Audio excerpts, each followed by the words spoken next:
है कि टीवी पे म्यूचुअल फंड सही है, म्यूचुअल फंड सही है क्यों करते रहते हैं? क्योंकि एक टाइम होता था जब म्यूचुअल फंड्स और स्टॉक इन्वेस्टमेंट्स लोगों को बहुत ज़्यादा स्कैरी लगते थे। हिडन फीस बहुत ज़्यादा होते थे, पेपर वर्क बहुत कॉम्प्लिकेटेड होता था, म्यूचुअल फंड्स के अराउंड जो लैंग्वेज होती थी पेपर वर्क का भी और जिस तरह एजेंट से बात करते हैं वो भी बहुत कॉम्प्लिकेटेड होता था। तो काफ़ी लोग होते थे इंडिया में जो सोचते थे कि ये जो सारी चीज़ें हैं ये सिर्फ वेल्दी इंडिविजुअल्स यानी कि वो लोग जो ज़्यादा रिच है या वो लोग जो एक्सपर्ट्स हैं सिर्फ उनके लिए बनी गई हैं।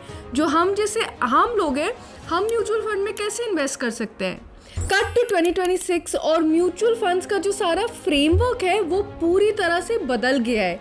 सेबी ने बहुत सारे नए रूल्स इंट्रोड्यूस करे जिसकी वजह से म्यूचुअल फंड्स हम जैसे आम लोगों के लिए और भी ज़्यादा एक्सेसिबल और सेफ हो गए हैं। एक तो नए रूल्स आ गए हैं, नए टाइप्स ऑफ म्यूचुअल फंड्स आ गए हैं, अलग अलग रेगुलेशंस आ गए हैं, डिजिटल सेफ्टी आ गई है, केवाईसी के और रूल्स बदल गए हैं, टैक्सेशन के रूल्स बदल गए।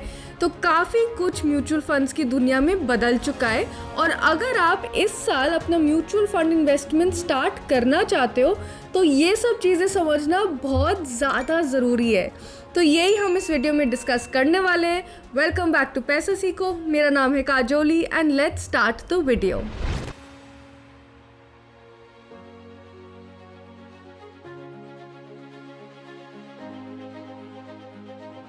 ट्वेंटी 2026 के म्यूचुअल फंड्स के रूल्स एंड रेगुलेशन समझने से पहले हमें जल्दी से समझ लेना चाहिए कि म्यूचुअल फंड्स क्या होते हैं और एनएवी क्या होता है।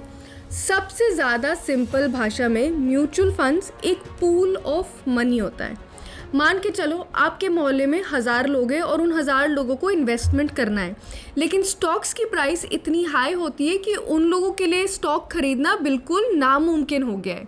यहीं पे पिक्चर में म्यूचुअल फंड आता है। म्यूचुअल फंड में आपके सारे 1000 लोगों ने अपना थोड़ा थोड़ा पैसा डाला, ये एक बास्केट ऑफ मनी बन गया, ठीक है। फिर एक प्रोफेशनल होता है जिसका नाम होता है फंड मैनेजर, वो उनके बिहाफ पे जाके स्टॉक्स या बॉन्ड्स में वो पैसा लगाता है। जो फंड मैनेजर होता है एक रैंडम एरा गैरा एजेंट नहीं होता है, वो एसेट मैनेजमेंट कंपनी के लिए काम करता है। Asset management companies proper companies होती है जिनको सेबी के रूल, AMFI के रूल और ट्रस्टीज़ के रूल फॉलो करने होते हैं ताकि इन्वेस्टर्स के साथ कोई दुर्घटना ना घटे। अब ये फंड मैनेजर ने ये सारे पैसे लेके स्टॉक्स में डाल दिए या बॉन्ड्स में डाल दिए, डिपेंडिंग ऑन किस टाइप के फंड में आप पैसे डाल रहे हो। तो इन्वेस्टर्स को इसकी जगह यूनिट्स मिलते हैं। यूनिट्स मतलब बास्केट का एक टुकड़ा या एक हिस्सा। तो जब बास्केट की वैल्यू इंक्रीज होती है तो साथ साथ यूनिट्स की भी वैल्यू इंक्रीज होते रहती है। अब काफ़ी लोग होते हैं ना जब ये यूनिट को देखते हैं उनको लगता है कि यूनिट का मतलब है कंपनी का स्टॉक और वो इस चक्कर में काफ़ी कंफ्यूज हो जाते हैं, लेकिन यूनिट और स्टॉक दो अलग चीज़ें हैं। जब आप कोई भी म्यूचुअल फंड की वेबसाइट या ब्रोशर को खोलते हो आपको एक चीज़ दिखेगा, उसका नाम होएगा NAV यानी कि नेट एसेट वैल्यू।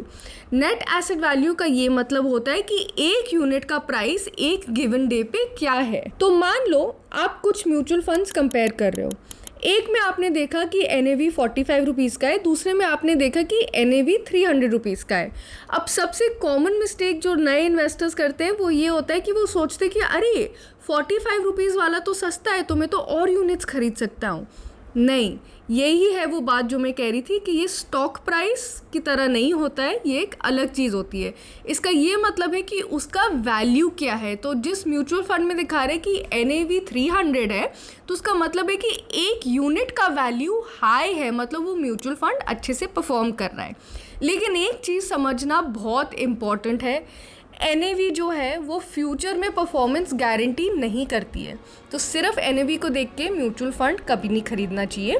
NAV ना ही आपको ये बताएगी कि फ्यूचर में कैसे चल रहा है। ऐसा भी हो सकता है कि 45 रुपीज़ वाला कल 1000 रुपीज़ पे पहुंच जाए, ऐसा भी हो सकता है कि 300 रुपीज़ वाला कल 40 रुपीज़ पे पहुंच जाए। तो उसको देख के अपनी बाइंग डिसीजंस मत बेस करना कभी। म्यूचुअल फंड की जो NAV के प्राइसेस होते हैं वो दिन में एक ही बार सेट होते हैं। तो जब आप जैसे नॉर्मल स्टॉक्स देखते हो आप शायद देखोगे कि सुबह 9 बजे हाई था, फिर 10:30 बजे लो हो गया। ये पूरा दिन फ्लक्चुएट होते रहता है क्योंकि पूरा दिन ट्रेडिंग चलती है। लेकिन म्यूचुअल फंड्स के साथ ऐसा नहीं होता है। जब 3:30 बजे स्टॉक मार्केट क्लोज होता है तब कंपनीज चेक करती है कि उस टाइम पे क्या प्राइस है इनके एसेट्स का, और उसके बेसिस पे NAV कैलकुलेट होता है और फिर वो लिखा जाता है इन्वेस्टर्स को दिखाने के लिए। तो जल्दी से ना एक कैलकुलेशन देख लेते हैं इसी चीज़ को समझने के लिए। मानो एक एसेट मैनेजमेंट कंपनी ने एक नया फंड लॉन्च किया और पब्लिक से 1 लाख रुपए लिए। अब इस 1 लाख रुपए को रिप्रेजेंट करने के लिए उन्होंने 10,000 यूनिट्स डिस्ट्रीब्यूट करे। तो इसका ये मतलब है कि एक यूनिट का कॉस्ट 10 रुपए का है। अब रवि जाके 1,000 रुपए खर्चता है और उसको बदले में मिलते हैं 100 यूनिट्स। उसी म्यूचुअल फंड का फंड मैनेजर अब इन पैसों को अलग अलग फंड्स में लगा देता है। कुछ महीने गुजरते हैं, मार्केट ऊपर होता है, मार्केट नीचे होता है, मार्केट अपना काम करता है और इवेंचुअली इसका जो वैल्यू होता है 1,50,000 हो जाता है। पहले 1 लाख था क्योंकि 1 लाख हमने इसमें डाला था, अब 1,50,000 हो गया है। अब ऑपरेशनल कॉस्ट जो कंपनी की थी वो 1,000 रुपीज़ थी, तो उसको हम माइनस करेंगे तो 1,49,000 हो जाएगा और एक यूनिट की प्राइस 14.90 रुपीज़ हो जाएगी।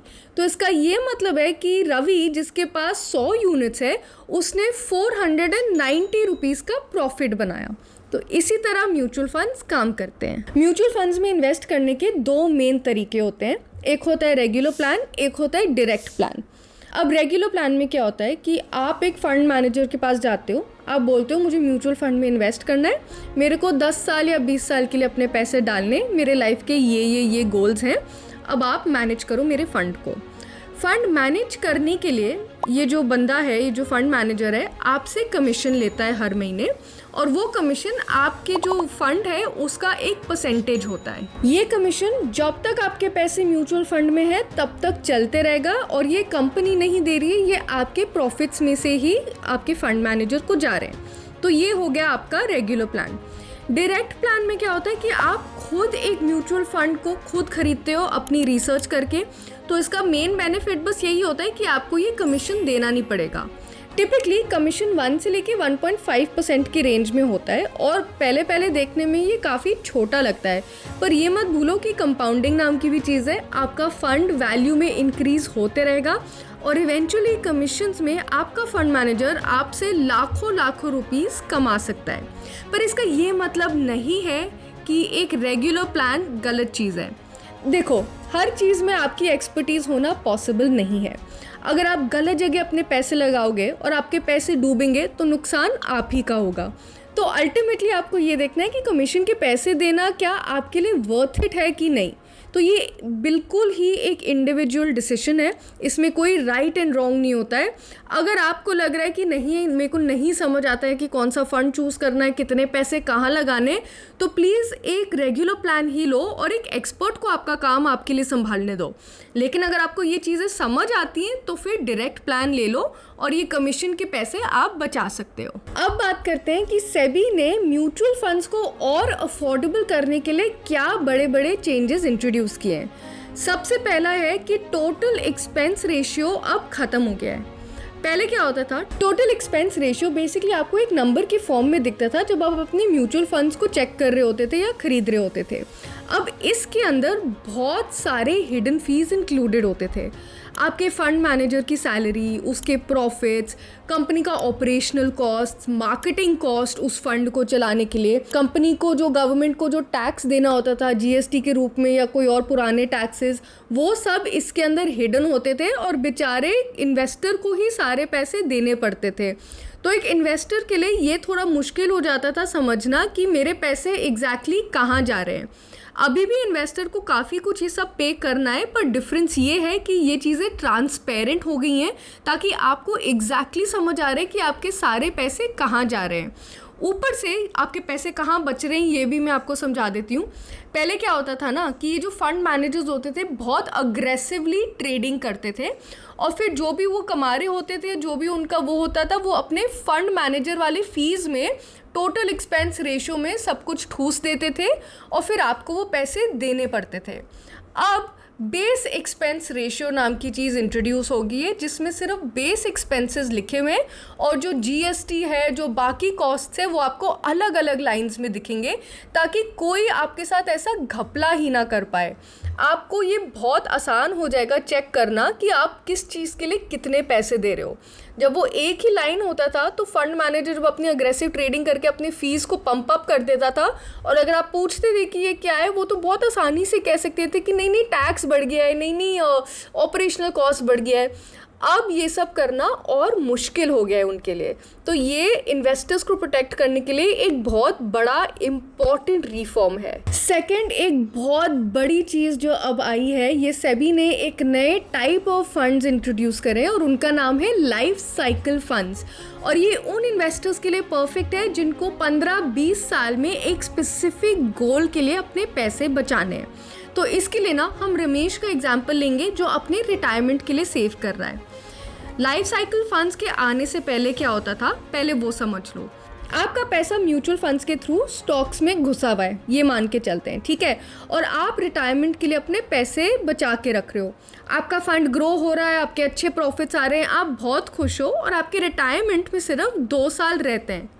लेकिन रिटायरमेंट में 1 साल पहले बहुत बड़ा मार्केट क्रैश हो गया और आपके सारे पैसे डूब गए। अब क्या? कुछ नहीं, आप फंस गए। लाइफ साइकिल फंड्स यही प्रॉब्लम को इरेडिकेट करते हैं। Basically life cycle funds auto pilot पे चलते हैं और अलग अलग स्टेजेस, आपके लाइफ के जो अलग अलग स्टेजेस हैं उसमें अलग अलग इन्वेस्टमेंट टेक्निक्स ऑटोमेटिकली अपनाते हैं ताकि आपका रिस्क कम होए। तो यही मैंने आपको बोला ना, अभी रमेश का एग्जाम्पल ले रहे हैं। रमेश ने अपने पैसे म्यूचुअल फंड में डाले, लाइफ साइकिल फंड सिलेक्ट किया और 30 साल का टर्म सिलेक्ट किया, यानी कि 30 साल में मैच्योरिटी होगी, 30 साल बाद ही उसे अपने पैसे बाहर निकालने। ईयर्स 1 से लेके 15 तक ये होगा ग्रोथ फेज। इस फेज़ में कंपनी ये चाहती है कि रमेश के पैसे तेज़ी से जल्दी बढ़े। तो इसमें कम से कम 65 to 90% ऑफ फंड्स जो रमेश ने अपने डाले हैं म्यूचुअल फंड में, वो हाई रिस्क हाई रिवॉर्ड वाले फंड्स में डाले जाएंगे ताकि उसको अच्छे से रिटर्न मिल जाए। सेकंड है ईयर 15 से लेके 25 तक, यहाँ पे आ रहा है ट्रांजिशन फेज़। यहाँ पे फंड समझ रहा है कि चलो रिटायरमेंट वाली डेट थोड़ी सी पास आ रही है, तो मैं अभी हाई रिस्क हाई रिवॉर्ड वाली स्ट्रैटेजी को हटा के थोड़ा सा एक न्यूट्रल रिवॉर्ड को कर लेता हूँ। तो बाय द टाइम ये वाले फेज़ ख़त्म होएगी, 50% एसेट्स उसके स्टॉक्स में अभी भी होंगे क्योंकि अभी भी ग्रो करना इंपॉर्टेंट है, और बाकी के 50% थोड़े से सेफ एसेट्स में होंगे। सेफ मैं ऐसे बोल रही हूँ क्योंकि दुनिया में कुछ भी सेफ नहीं होता है, हर चीज़ में रिस्क होता है। तो इवन इफ आपको कोई बोल रहा है कि ये सेफ है, थोड़ा सा ये दिमाग में लेके चलो कि रिस्क हमेशा हर चीज़ में होता है। इसके बाद ईयर 27 से 30 में आएगा प्रोटेक्शन फेज। अब यहाँ जो हमने बात करी थी ना कि रिटायरमेंट के 1 साल पहले अगर स्टॉक मार्केट क्रैश हो गया तो क्या होगा, यहीं पे हम अब प्रोटेक्शन की बात कर रहे हैं। रमेश के सारे पैसे at least 80% safe secure guarantee return bonds में चले जाएंगे, ताकि अगर स्टॉक मार्केट 1 साल पहले भी क्रैश हो जाए रिटायरमेंट से, रमेश को कोई फ़र्क नहीं पड़ने वाला है, उसके पैसे तो उसको मिल जाएंगे अच्छे से ग्रोथ के साथ। फाइनली एज 60 पे उसका फंड मैच्योर हो गया, उसने अपने सारे पैसे निकाल दिए और उसने अपनी रिटायरमेंट अच्छे से जी ली। और आप देख रहे हो ना, ये सारा ऑटो पायलट पे हो रहा है, रमेश को अपना दिमाग लगाने की कोई ज़रूरत नहीं है। जैसे मैंने पहले जब मैं डायरेक्ट और रेगुलर फंड्स की बात कर रही थी, मैंने बताया था ना एक्सपर्ट्स की ज़रूरत होती है अगर आपको ये सब चीज़ें नहीं समझ आती ठीक से। यहीं पे एक फंड मैनेजर सारा काम कर रहा है और चुपचाप मेक श्योर कर रहा है कि रमेश के पैसे अच्छे से ग्रो करें। अब आते हैं माइक्रो SIPs पे, और ये एक बहुत बढ़िया चीज़ है आम इन्वेस्टर्स के लिए। पता है क्या होता है, जब आप कोई छोटे शहर में जाओ या गांव में जाओ, वहाँ पे किराना स्टोर में जाते हो, आप नोटिस करोगे कि वहाँ पे शैम्पू के बॉटल्स नहीं होते, शैम्पू के सैशेज होते हैं, क्योंकि लोग 2 रुपये खर्च के वो सैशे खरीदना प्रेफर करते हैं। वो बड़ा सा बॉटल उनको कॉस्टली लगता है और वेस्टफुल लगता है। यही फंडा है SIP का, माइक्रो SIP का। बेसिकली क्या होता था, पहले कंपनीज का एक ये होता था कि मिनिमम SIP अमाउंट आपका 1000 रुपीज़ या 2000 रुपीज़ होना चाहिए, वरना आप इन्वेस्ट नहीं कर सकते हो। और आम इन्वेस्टर्स जिनको या तो मार्केट से थोड़ा डर लगता है या जिनकी जेब थोड़ी टाइट है, उनकी अर्निंग कैपेसिटी कम है, लेकिन वो फिर भी इन्वेस्ट करना चाहते हैं, वो अपना वेल्थ ग्रो करना चाहते हैं, वो तो कम्प्लीटली लॉकड आउट हो जाते थे इस सिस्टम से, उनके पास ऑप्शन ही नहीं होता था। तो अब माइक्रो SIPs आ गए हैं पिक्चर के अंदर, और इनके थ्रू आप सिर्फ 100 रुपये के साथ भी अपनी SIP स्टार्ट कर सकते हो। अब आप बोलोगे यार 100 रुपये की SIP स्टार्ट करके क्या ही होएगा, मैं क्या ही कर लूँगा। पर ये मत भूलो कि कंपाउंडिंग नाम की चीज़ होती है, आपका वेल्थ ग्रो करेगा। ऊपर से ना इसका एक बहुत बड़ा बेनिफिट होता है कि अगर आपको डर लगता है इन्वेस्टमेंट से, आपके पेरेंट्स शायद सोचते हैं कि नहीं नहीं क्रैश हो जाएगा, हमारे पैसे सारे डूब जाएंगे, या ये डर आपको है, जब आप छोटी सी SIP से स्टार्ट करते हो और मार्केट ऊपर नीचे होता है तो आपका डर भी थोड़ा कम होने लगता है। तो अब आते हैं MF लाइट पे। MF लाइट एक नई कैटेगरी है और इसको समझने के लिए जल्दी से एक्टिव इन्वेस्टिंग और पैसिव इन्वेस्टिंग को समझ लेते हैं। एक्टिव इन्वेस्टिंग होता है जब एक फंड मैनेजर आपके फंड्स के लिए रिसर्च करेगा, वो डिसाइड करेगा कि आपके पैसे का कितना हिस्सा कहाँ जाना चाहिए, कितनी देर तक रहना चाहिए और कब कब स्विच होना चाहिए। यहाँ पे कमीशन इन्वॉल्व होता है और ये एक बहुत कॉमन तरीका है इन्वेस्टमेंट का। फिर आता है पैसिव इन्वेस्टिंग, जिसमें बेसिकली क्या होता है कि एक कंप्यूटर एक पहले से जेनरेटेड लिस्ट ऑफ स्टॉक्स में डिसाइड कर देता है कि पैसे यहाँ डालने हैं।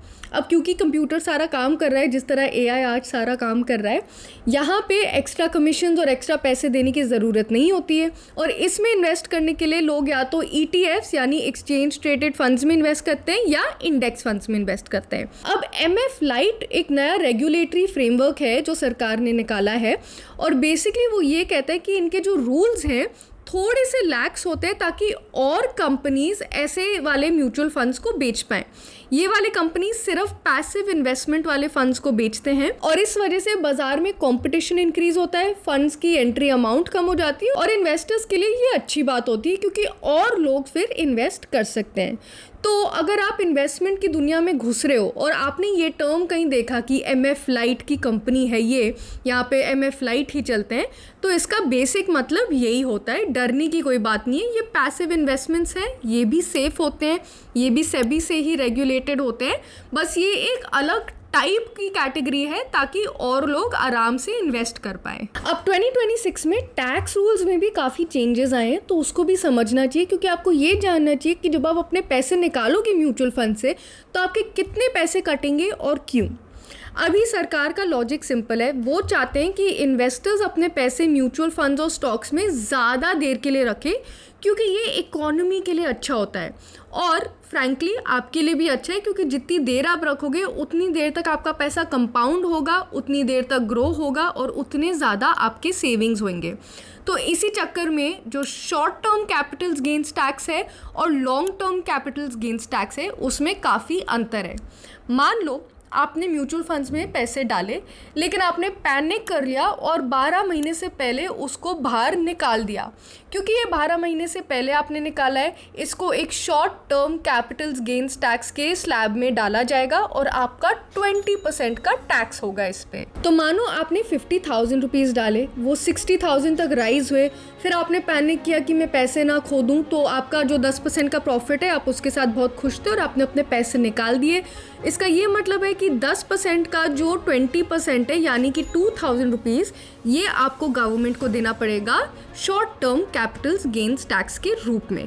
लेकिन अगर आप 12 महीने से ज़्यादा रखोगे तो फिर ये long term Capitals gains tax के स्लैब में आ जाएगा और उसका टैक्स रेट है 12.5%। साथ में जो टैक्स रूल्स है म्यूचुअल फंड्स के कैटेगरीज के साथ भी थोड़े से डिफरेंट है और अभी आपको स्क्रीन पे टेबल दिख रहा होगा, इसका स्क्रीनशॉट ज़रूर ले लो क्योंकि इसमें आपको दिख रहा है कि equity funds, debt funds, gold ETFs, balanced hybrid funds, इन सब का जितनी देर के लिए आप रख रहे हो उसके बेसिस पे आपको कितना टैक्स देना है। तो ये हमेशा ध्यान में लेके चलना कि आपके पैसे तो ग्रो करते हैं, आपका प्रॉफिट आपका है, लेकिन प्रॉफिट में से कुछ हिस्सा गवर्नमेंट को जाना ही है टैक्स के रूप में।